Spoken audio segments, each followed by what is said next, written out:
Voilà, je vais commencer par un petit merci parce que je sais que vous allez donc accorder une attention à cette émission. Mesdames et messieurs, je vous dis bonjour et vous êtes partout dans tous les quatre coins du monde suivant cette émission avec Bibi Shuntsuku, votre animatrice ou votre présentatrice de cette émission, parce que nous savons tous que dans la République démocratique du Congo, ça ne va pas, il faut le dire, qu'on ne se cache pas le visage, mesdames et messieurs, mais nous savons aussi qu'il y a autant de partis politiques dans notre pays, parce que nous voulons ensemble faire que notre pays aille bien, je voulais dire que notre pays soit en paix, que tout se passe bien dans la République démocratique du Congo. Sur ce plateau, mesdames et messieurs, nous allons recevoir une personnalité venant de la France. Il s'agit bel et bien donc de Monsieur Tito Kimpegolo, qui est donc le secrétaire national chargé des relations extérieures du SCODE. SCODE qui veut dire la solidarité congolaise pour la démocratie et le développement. Et cette partie est bel et bien de Monsieur Mouyambo, le bâtonnier Mouyambo qui malheureusement est encore, il reste en prison. Bonjour Monsieur Tito Golo. Bonjour Madame Soukou. Comment allez-vous? Ça va et vous-même? Ça va très bien.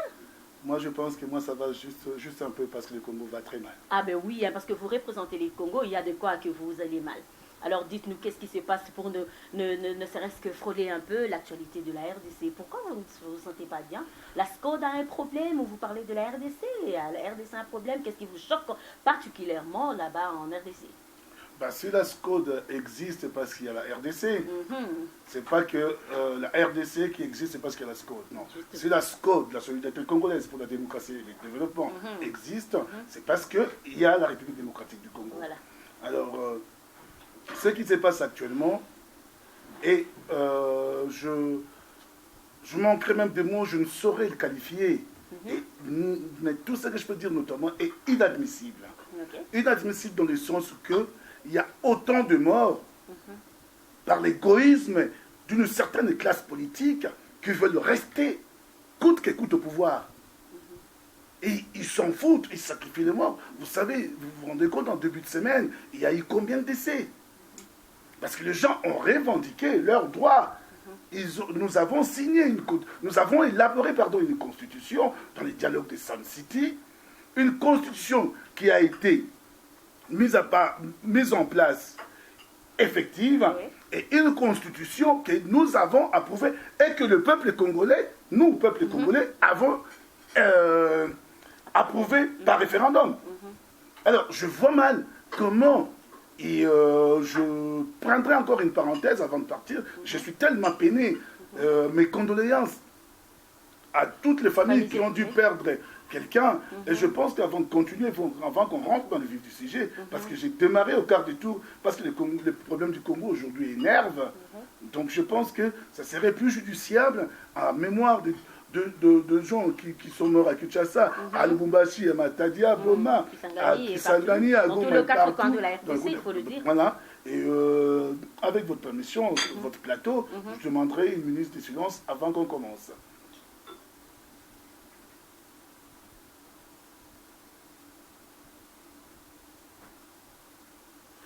Voilà, on ne garde pas silence, comme vous le savez, mais nous réfléchissons à l'intérieur, tel que vous êtes aussi à la maison. Je suis sûre que vous êtes en harmonie avec nous qui sommes sur ce plateau, parce que nous parlons de la RDC.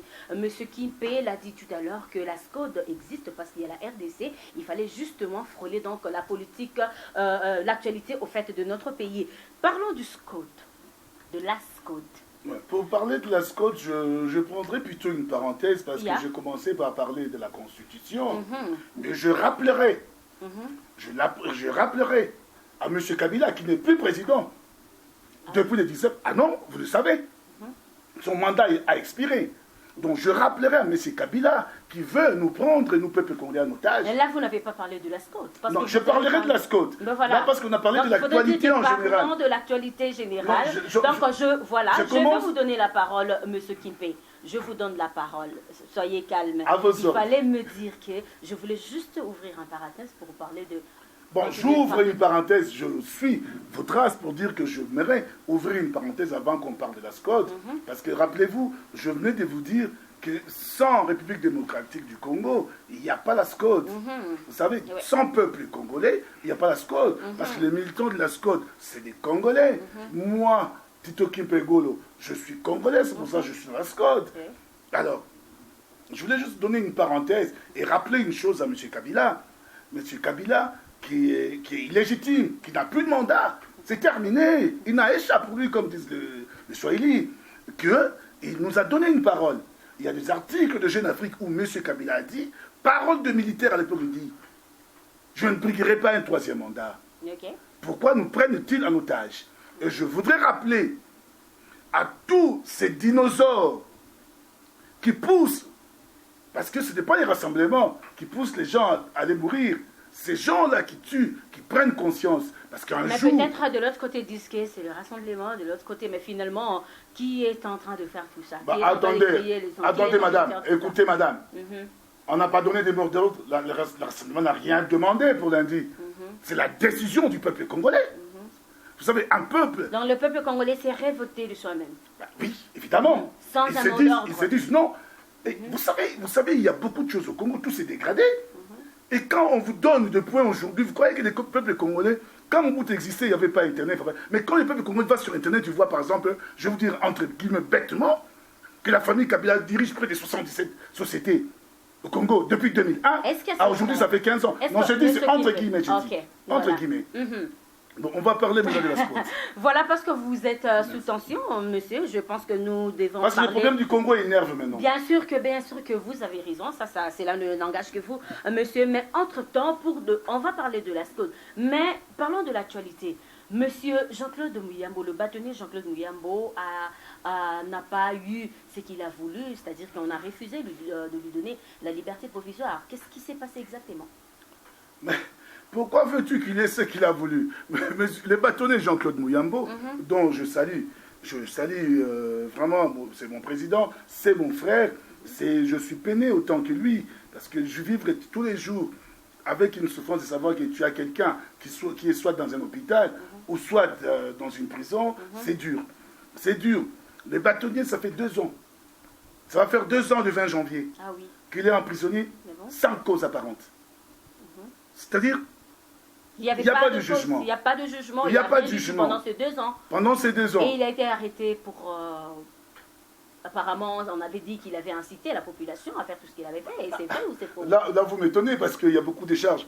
Il y a beaucoup de charges qui sont tombées. Attends, je vais enlever ma casquette parce que là, il y a beaucoup de charges qui sont tombées. Vous savez, les bâtonniers Muyambo, c'est bien de poser cette question pour éclaircir un peu l'opinion.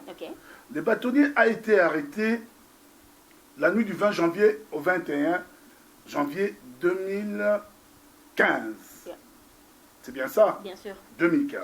Juste après une conférence de presse. Pendant les manifestations de 2015 contre la révision de la Constitution. Rappelez-vous aussi que le bâtonnier Muyambo a été le premier à dire en octobre-novembre 2014, si ma mémoire ne me trahit pas, c'était parmi les premiers à dire à Kabila, il n'y a pas de révision de la Constitution. Vous savez, nous sommes politiciens. Il y a eu des gens qui nous ont contactés aussi pour qu'on les soutienne dans cette démarche. Mais nous, en soutenant le peuple congolais, nous avons dit non, niet, N-O-N.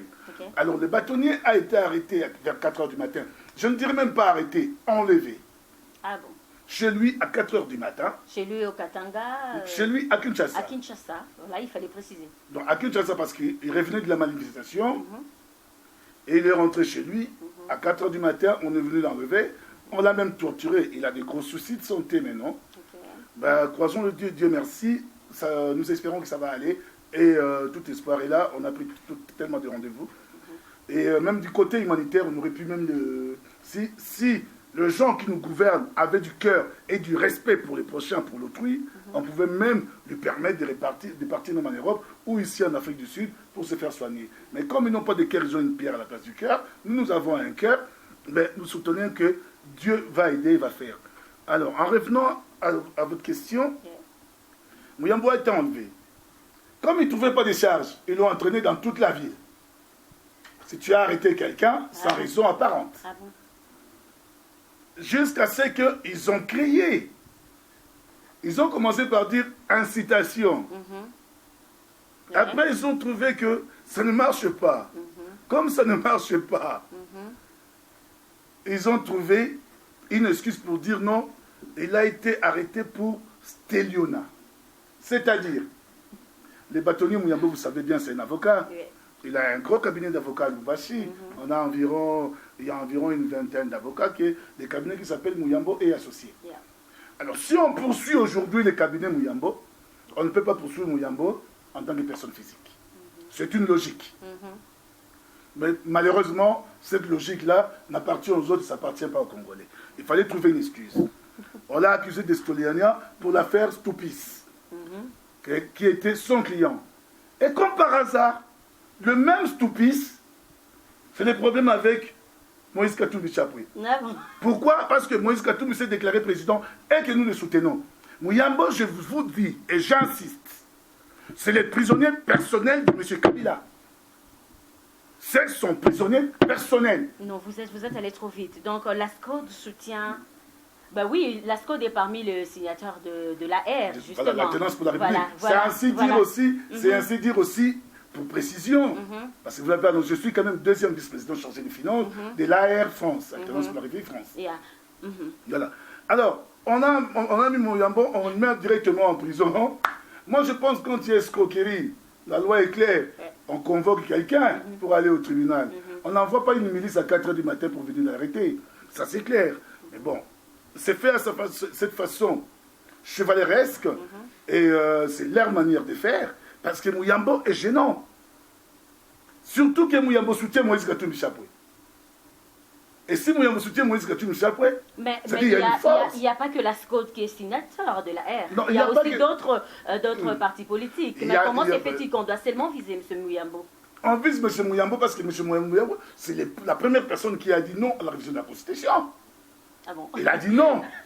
Ok, monsieur Tito Kimpe, pendant ces 2 ans-là, qu'est-ce que la SCODE a fait? Quelle démarche la SCODE a fait pour que M. Mouyambo soit libéré? La SCODE on a dû faire beaucoup de démarches, même au niveau de l'international. Toute la communauté européenne a demandé qu'on relâche M. Mouyambo.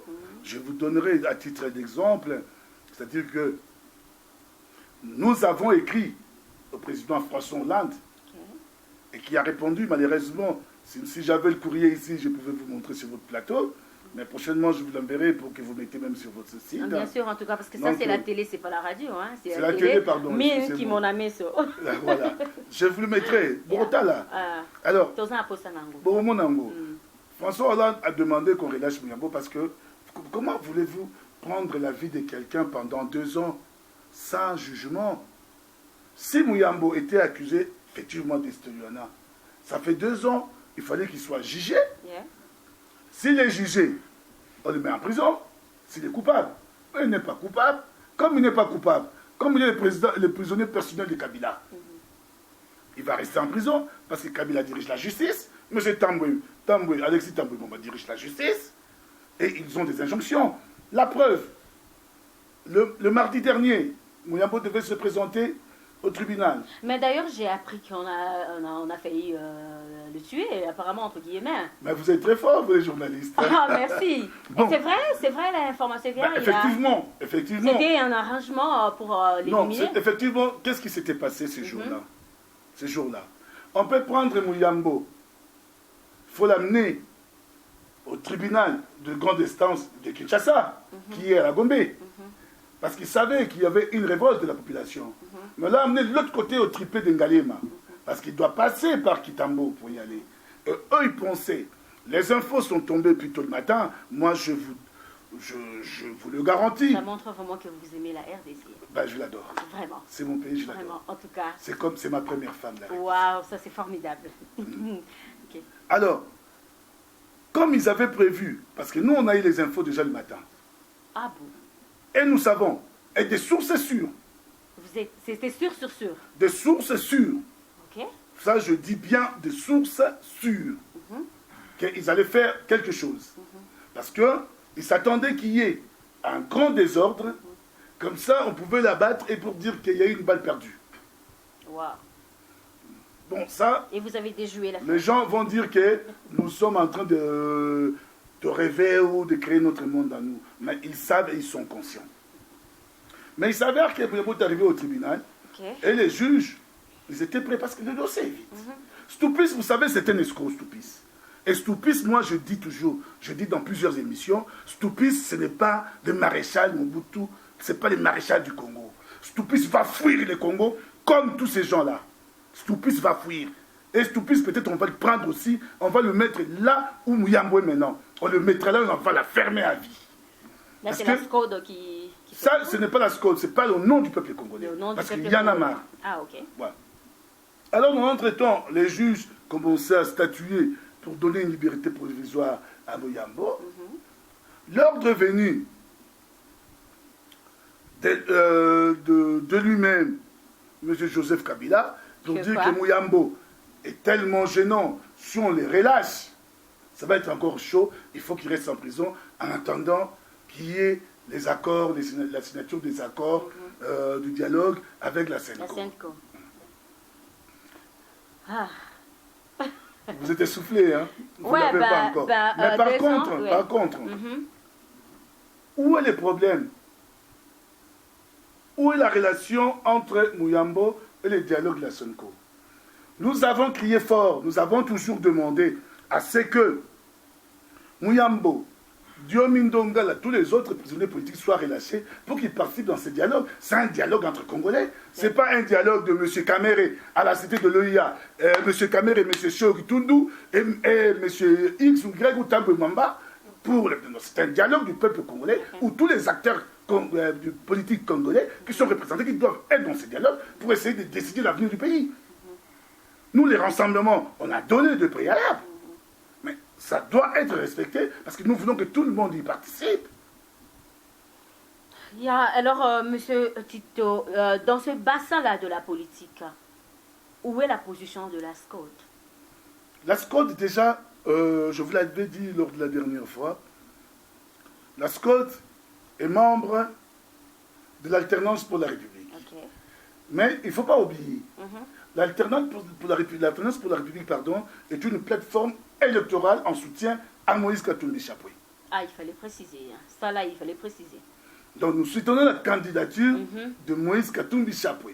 Ça, c'est l'AR Alternance pour la République. Il ne faut pas confondre avec le G7.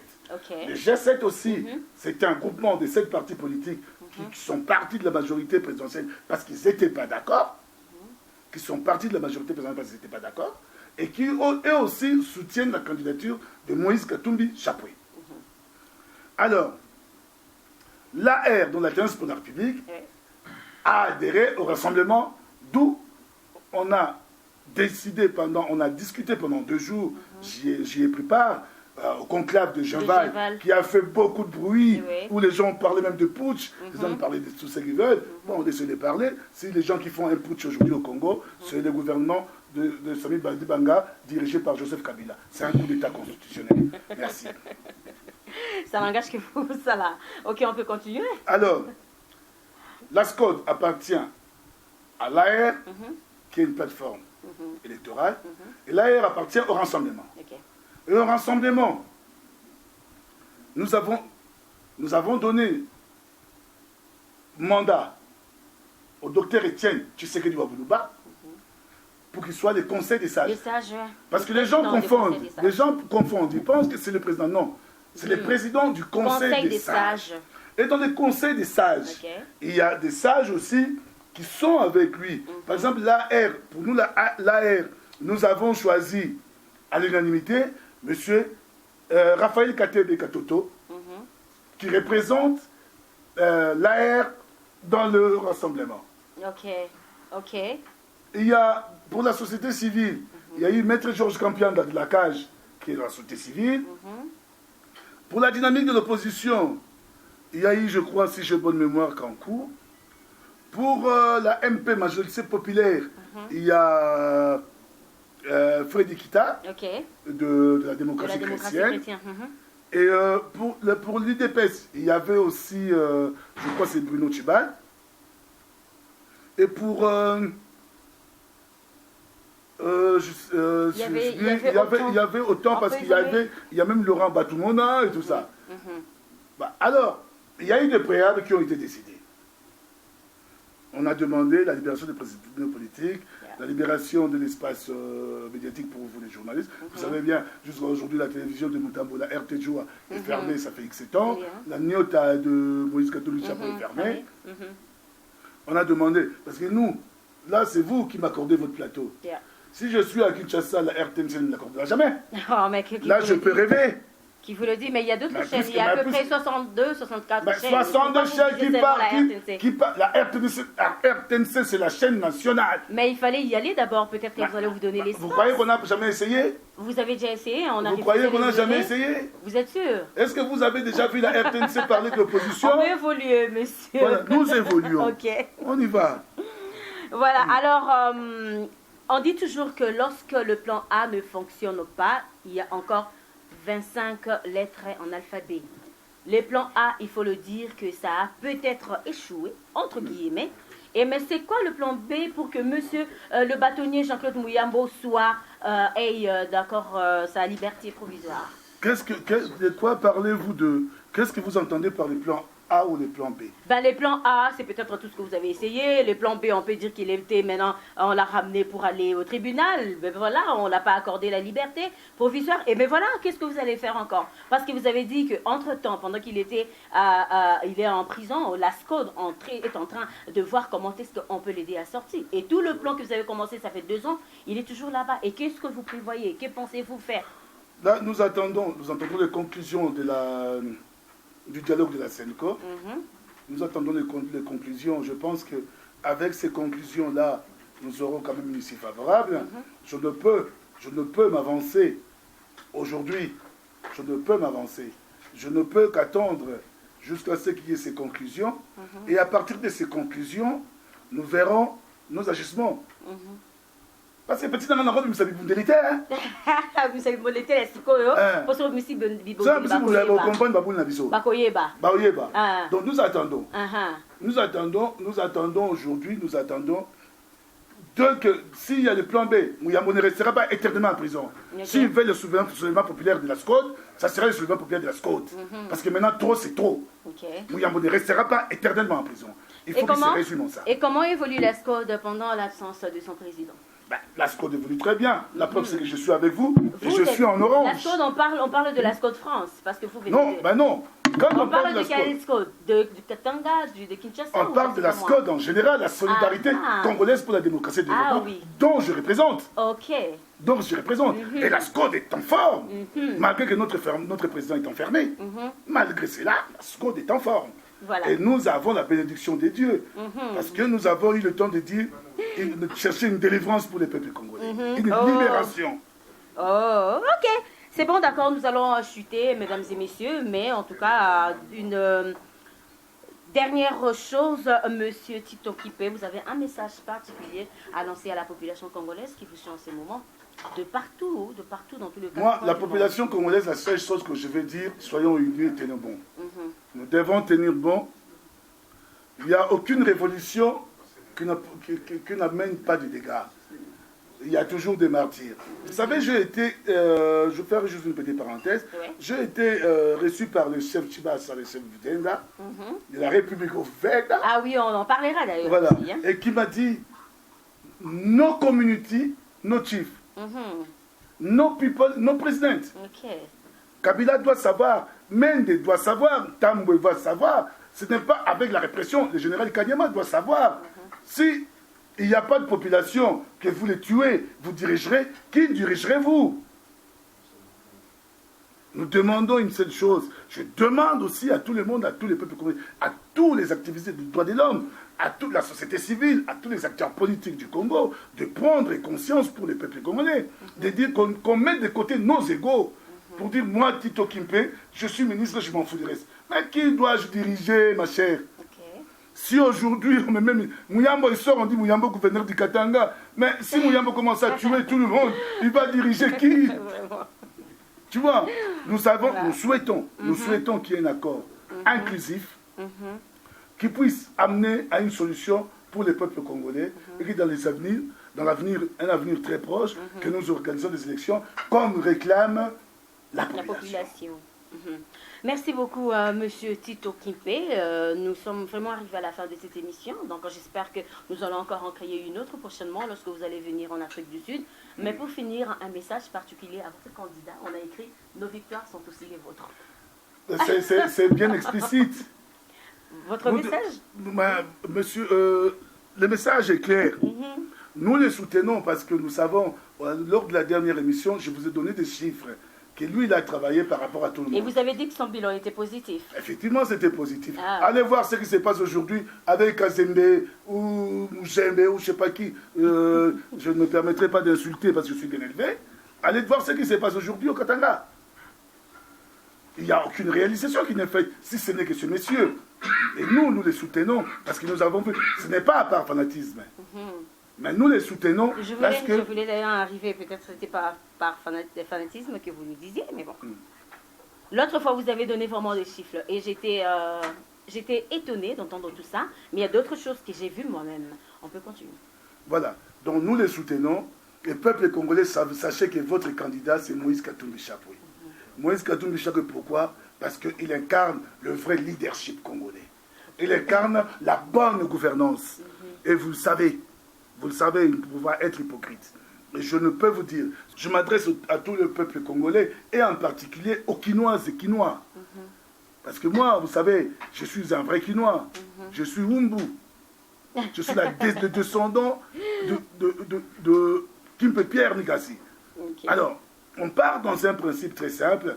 Regardons les résultats. Les gens ont demandé même tout le monde l'a dit. Monsieur Kamer l'avait dit. Tout le monde, même lui-même, Joseph Kabila l'avait dit. Nous allons vous envoyer faire un stage au Katanga chez Moïse Katumbi pour apprendre la bonne gouvernance. Que voulez-vous que je vous dise d'autre? Les bâtonnets Mouyambo dont vous voyez, il a construit. Les barreaux de marché quand c'était bâtonnier, il l'a construit de ce fonds propre. Il l'a construit. C'est pour vous montrer. Vous en avez les preuves. Pour vous montrer. Et bien évidemment, vous pouvez aller vérifier. Mais vous pourquoi il n'avait pas fait ça avant? Ben, il a attendu à ses candidats dans le gouvernement pour qu'il puisse sortir son argent. Mais qui ça? Il a pu. Mouyambo était bâtonnier avant d'être ministre, ma chérie. Ben oui. Mouyambo était bâtonnier avant d'être ministre. Bien sûr. Et il a construit les barreaux. Nous parlons de M. Moïse Katumbi. Mais il ne pouvait pas faire autre chose. Il pouvait faire de sa propre poche, vous le dites. Non, je n'ai pas parlé de la propre poche. Je vous ai dit, comme je vous ai dit la dernière fois, du fonds propre de la province sans rétrocession. Oh, ok. Il prenait les fonds qu'il envoyait au gouvernement central. Plus de 3 milliards par an. Vous savez, je vais vous dire une chose. Si vous me donnez, combien de minutes vous me donnez? 2 minutes. 2 minutes. Bon, je vais essayer d'être bref. Vraiment. En fin de compte, la province du Katanga versait près de 3 milliards de dollars au gouvernement central. Et les 40% devaient revenir des rétrocessions. Et vous savez combien le budget du Congo, le gouvernement en tête pendant des années? C'était 8 milliards. C'était 8 milliards. Déjà, le Katanga a donné 3 milliards. Et sur les 3 milliards du Katanga, il restait que 5 milliards ajoutés. Mais si on compte les Bas-Congo, la douane à Boma, Matadi et autres, la province orientale et autres, ont donné largement de budget. Mais et pourtant, dans les 8 milliards, les 4 milliards du budget du Congo venaient de l'Union européenne, de l'étranger. Et tout partait cet argent, les gens se sont enrichis au dos du peuple congolais. Peuple congolais, réveillez-vous. Réveillez-vous. Nous devons nous réveiller. Même Mobutu, en 32 ans, n'a pas fait pire. Les arrestations, les assassinats, le détournement de fonds, ça c'est pire. Peuple congolais, pour eux, Yako Inaesa, tout est terminé. 2 minutes sont épuisées, monsieur Tito Kimpé Golo. En tout cas, je suis désolée parce que il est temps. Nous devons quand même. Prochainement, nous allons continuer. Nous avons mis le point de suspension, parce que nous allons continuer cette émission. Mesdames et messieurs, merci pour l'attention que vous avez accordée à cette émission. Merci beaucoup donc à monsieur Tito Kimpé Golo. Merci à vous de m'avoir reçu. Je vous en prie. Et prochainement, je sais que sur ce plateau, nous aurons lui-même le bâtonnier Jean-Claude Mouyambo sur ce plateau. Ça, c'est clair. Mais vous avez aussi la représentation de la SCODE ici. Oui, bien sûr. Donc, vous devez voir aussi, parce que la SCODE est un plateau aussi à Johannesburg, en Afrique du Sud. C'est donc, pourquoi les représentants de la SCODE, les gens qui veulent maintenant adhérer à la SCODE ici à Johannesburg, peuvent s'adresser à Cédric Kangebeni, qui représente la SCODE à Johannesburg. Donc il y a mandat. C'est pourquoi je vous avais posé la question, c'est quelle SCODE qui parlait, parce que je me dis que la SCODE de la France qui est active, celle de l'Afrique du Sud, non, elle est active. Vous êtes venu l'installer ou elle a été déjà? Madame Tsoukou, oui, il y a quelques années, on a fait des émissions avec vous, non? Bien sûr. Avec la SCODE, avec les bâtonniers Mouyambo. Si je parle d'être active, on ne voit pas, on ne le reçoit pas. On le voit, ils sont dans quel coin? Parce qu'ils sont, nos bureaux sont à Yoville, nous avons Cédric Kangebeni, nous avons FBI de Nyama Kitenge, qui sont les représentants de la SCODE Johannesburg. Ils doivent être actifs. Ben, ils le sont, ne vous inquiétez pas, ils le sont. Nous avons aussi l'ingénieur bienvenu. Nous avons des têtes ici, des leaders de Johannesburg qui représentent la SCODE. Merci de dévoiler ceux qui sont à la SCODE maintenant. Et je vous rappelle qu'ils doivent être actifs. Sur ce plateau, ils vont commencer à parler pour que les gens sachent que la SCODE de l'Afrique du Sud est active. Merci beaucoup. Vous entendent. Merci beaucoup, M. Kipé. Mesdames et messieurs, merci, au revoir et à la prochaine.